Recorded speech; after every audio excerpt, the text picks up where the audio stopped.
Hi, everyone, and welcome to the Foster Files. My name is Kelly, and I'm a foster with Cross Your Paws Rescue in the Pittsburgh area of Pennsylvania. Today's episode is going to be a little bit different, and I'm not sure how it's going to go, but I wanted to talk a little bit about some of the challenges or a specific challenge when it comes to fostering. In the last 6 episodes, I think we've kept it really positive and talking about the benefits of it while, in reality, talking about some boundaries and some things that could come up. But I want to revisit our first episode and talk about Max. Max had a meet and greet tonight.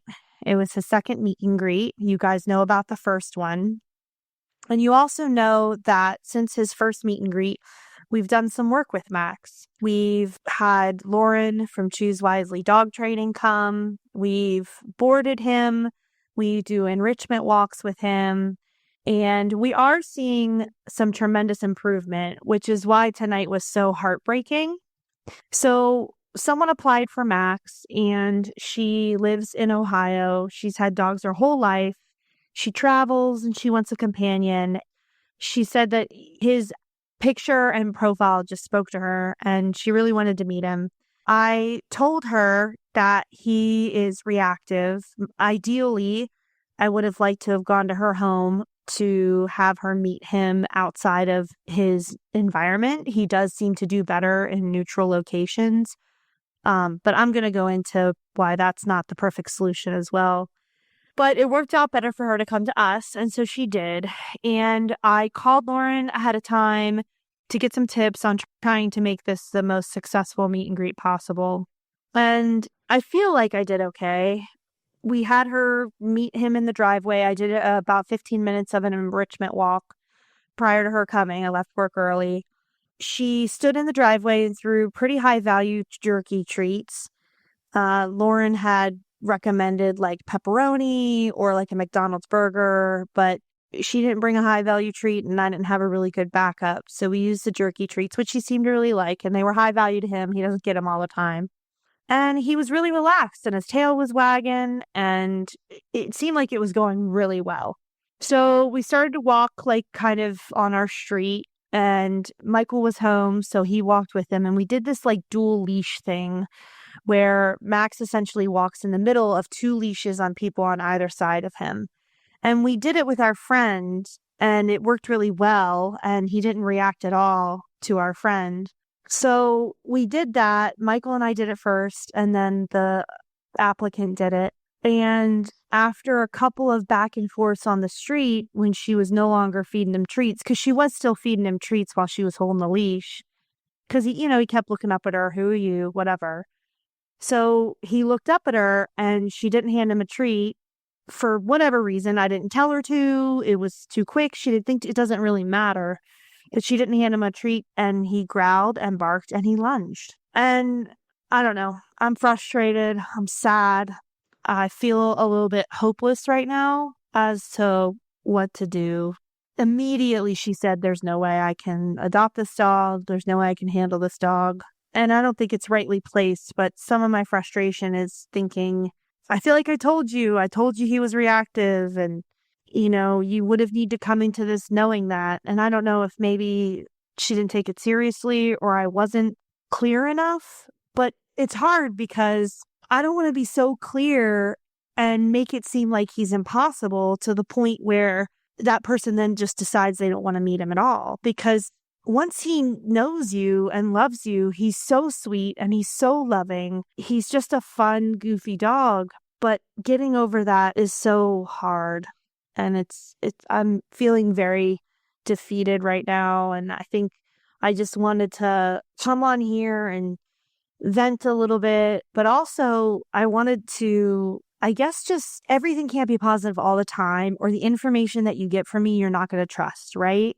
I have an audience of like 30 people right now. It seems like 30 people pretty consistently are downloading and listening to this, which I'm so grateful for.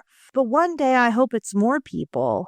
But what I don't want is I don't want a situation where I talk about foster and I talk about rescue and I start to maybe build a little bit of an audience And it's so positive all the time that the people that are in it go, well, that's not how it is. That's not reality. That's not valid. Because times like this happen everywhere, all over the place. And it's just frustrating because you can work with a dog and you can put in the time and put in the effort. And of course, the rescue's putting in money for it. And you can think you're seeing improvement. And maybe you are seeing improvement like we're seeing with Max. And it can still go sideways. So I'm just trying to think about what are some next steps. And I called Lauren and I talked to her. And she said, don't harp on it right now, which of course I am. I'm sorry, Lauren. My brain, it just doesn't want to turn off quite yet. She said, give it a couple of days before you think about next steps or decide on any next steps. Because she's right. Nobody's going to make a good decision when they're upset. And I am upset. I'm just feeling really defeated. So when I think about it and I kind of think it through, maybe the meet and greet would have gone better if I went to their house and we took Max to their house. To be honest, it probably would have. It probably would have gotten better. I mean, I'm not saying he definitely wouldn't have lunged or barked or been defensive, but there's a better chance that it would have gone better. The problem with that, of course, lies in the fact that it goes better. They love him. They decide to adopt him. Then he gets comfortable there. They never see the lunging behavior. And then they have somebody over and he lunges at them or is defensive with them or reactive to them. And now the adopter feels like, well, you didn't tell me about this, or I didn't realize it was this bad, or I had never seen it and I didn't think this was going to happen. And maybe they didn't do the training, or, now they're trying to solve a problem, kind of lead into it. Or worse yet, poor guy gets returned again. Of course, that's what happened with the first adoption. I mean, to be fair, we didn't know he was like that with the first one. And he was here this weekend. My grandparents came to visit and they're 88 and 89. I mean, they're a spectacular 88 and 89. They still live independently. My grandfather still drives. They walk with canes, but they still walk, do what they need to do. I mean, they're excellent. They only ever had one dog that they owned in their lives. So I wouldn't say they're quote unquote dog people, but they like animals. They have always been super sweet with my dogs and love my dogs. And I told them ahead of time, I was like, we're going to have to do a very slow meeting with Max in order to make sure that you're going to be safe. Now, we also took precautions in the sense that we had Max book for doggy daycare Friday, which is the day they were arriving, and Saturday. Now, Sunday, we were unable to book doggy daycare. It wasn't available. So we had a different game plan for Sunday where one of us was going to take him on a long walk, let him be in the yard for as long as we possibly could, and then give him some trazodone and put him in the crate. I mean, if you're a naturalist out there, more power to you. But the reality in my world is that sometimes drugs are necessary. And for a reactive dog who's in a crate and here's a bunch of people upstairs, because we had hosted a birthday party for my 2-year-old niece on Sunday. That's going to be a super stressful thing for him. So even though nobody's going to get hurt because he's in the crate and he's totally isolated, it doesn't mean I want him stressed out all day. So I'd rather just drug him and call it a day. So anyway, Friday afternoon, they come to the house. He had been at doggy daycare all day. So the thought process behind that is that he'll be tired. So he'll be less amped up. So we were outside on the patio. They were sitting down. They had high value treats. They had pepperoni, and we just let him meet them on leash. They were giving him treats. And my grandmom's instinct was to try to get down to his face, sort of bend over and get down to his face. So I kept having to correct her, Grandma, don't let his face come to your face, right? Because if he is going to react, she could get very hurt very quickly. And I said, just reach out, offer him the treat, let him sniff you, that kind of thing. And he was relaxed. Friday night went so well that I was able to unhook the leash. I kept his harness on. I kept an eye on him the entirety of the night. And we sat outside and hung out, and we crated him during dinner because we didn't want there to be a food issue. But then after dinner, he just hung out outside with us. He hung out in the yard while we sat on the patio, all 4 of us, and he was totally fine. And then everybody went to bed. The next morning, I woke up early with the dog, and Mac, Cheese, and I were outside with all the doors shut. The dogs are playing and they're romping around in the yard. Again, I'm keeping my eye on Max. I'm aware. So my grandfather is up maybe an hour and a half after I get up, and he opens the sliding door to come outside, and he's aware of Max's situation. But like the way that he'll tell it is that he saw Max and Cheese playing in the yard. So in his mind, oh my God, he's so happy.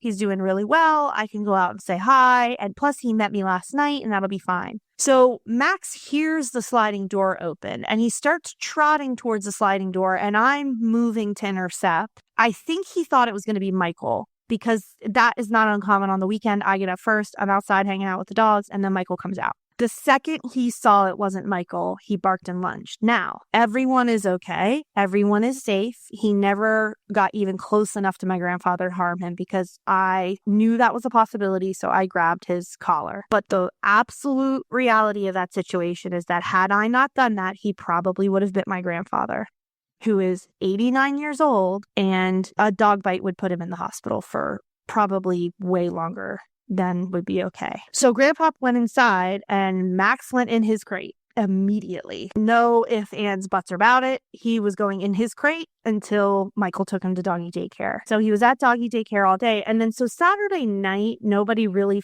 felt the need to push it. So after dinner, I said to Grandma and Grandpa, do you guys mind hanging out inside? And then that way we can put Max outside. He can be in the yard. He can play with Cheese and not really be confined. And then we can put him in the crate for bed. So everybody was fine with that. We hung out inside. We played a game and it was fine. We didn't do another interaction on Saturday. And then Sunday, we did the plan that I outlined before, took him for a long walk, let him stay outside Sunday with no interaction with my grandparents. And then we had the birthday party. And then Sunday, after everybody left around 7:30-ish, we let him out. And he had been in the crate at that point. Michael had done one let out, but for about 6 hours. And, that's not any longer than when he goes to bed at night. And when Michael did the let out, Michael was like, he was so drugged up. He wanted to just go right back in the crate and go to sleep, which is actually a good thing. Like, he went to the bathroom, went right back to the crate and go to sleep. But then when we let him out after the party ended, I told Grandma and Grandpa, I said, let's try the same thing we did on Friday night, because that was successful and he's drugged. So let's give that a shot. So that's what we did. We grabbed the pepperoni. They sat on the patio. Same thing. Sunday night, totally fine. I mean, we were up until at least 11 on Sunday night on the back patio, and he was out there with us the whole time. So it does seem like we are starting to figure out what his triggers are, as far as people sitting down, people standing up and approaching him versus sitting down and letting him move around. And that's all well and good that we have that figured out. But I just don't know, like, what adopter, like, he needs somebody special. I mean, he's special. And I don't say that ironically. Like, he is a special dog. He's very sweet, very loving, very affectionate, playful with the other dogs, seems to really like kids. And so he needs an adopter that is going to say, okay, I understand that I'm choosing to bring in a reactive dog. I'm going to commit to training this dog, and I'm going to commit that when new people or anybody comes to this house, I have to take extra steps and extra care, because he may be reactive like this the rest of his life. He may not. It'd be great to just say that he's definitely not going to be like that, but he might be reactive like this the rest of his life. And who out there is going to willingly accept that? You know what I mean? I was talking to Lauren, and I kind of said something to that effect when I was talking to her tonight. And she said, yeah, it's really hard because there are so many dogs in the system that don't have these kinds of issues and that are not dealing with things like reactivity. How do you get a dog like Max? How do you get an adopter to fall in love with him to the point of taking him on? And don't get me wrong, Michael and I talk about keeping him, because you're probably thinking, well, you guys should just keep him. He's happy at your house. Him and Cheese get along. He doesn't bother Snowy. He's got the yard. You guys have it all figured out. And I get it. If you're thinking that, you're not entirely wrong. But I don't know if I want to take that on for the next 10 years.